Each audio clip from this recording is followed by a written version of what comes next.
Ana qilib qo'ygansizlar-da, oxirigacha qilmasdan, atmasdan kiyib ketib olurgansizlar-da. To'g'rimi? Farosat ko'rinmaydi, lekin yo'qligi bilinadi-da. Biz mana shu obyektimizda hozir kafilga tayyorlash ishlarini olib boryapmiz. Hozir bu yerda kimlarni aytib o'taman? 2-3 ta odamlarni sanab o'taman. Bilib olgan bo'lsanglar kerak, santexnika. Hech qachon yamamagan, kafilchi yamab yurgan. Xo'p, keyin mana kondisionerchi mashinadan chiqarib, mana shu turbaga yetib borish kerak ekan. Tiqmagan. Mana simlar bilan boylab ketgan. Men bu yerda arzgincha o'ygan bo'ldi, bu yog'ini. Devorga o'ymagan ham, kirgizmagan ham, sim bilan boylab ketgan. Qara kafil yopadi buni. Yoki kim kirgizadi buni ko'mib. Endi mana hozir bu to'g'ri kelmaydi. Uringan, pulgan, anaqasiga, fiksligiga ham umuman to'g'ri kelmaydi, chiqib qoladi. Ko'mish kerak buni devorlar orasiga. Kim ko'madi buni? Farosat yo'qligi mana shu yerdan ma'lum. Keyingi safar shunaqa ishlarni qilmanglar.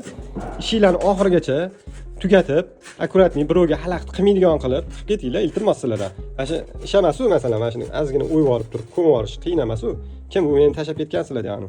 Ana qilib qo'ygansizlar-da, oxirigacha qilmasdan, atmasdan kiyib ketib olurgansizlar-da. To'g'rimi?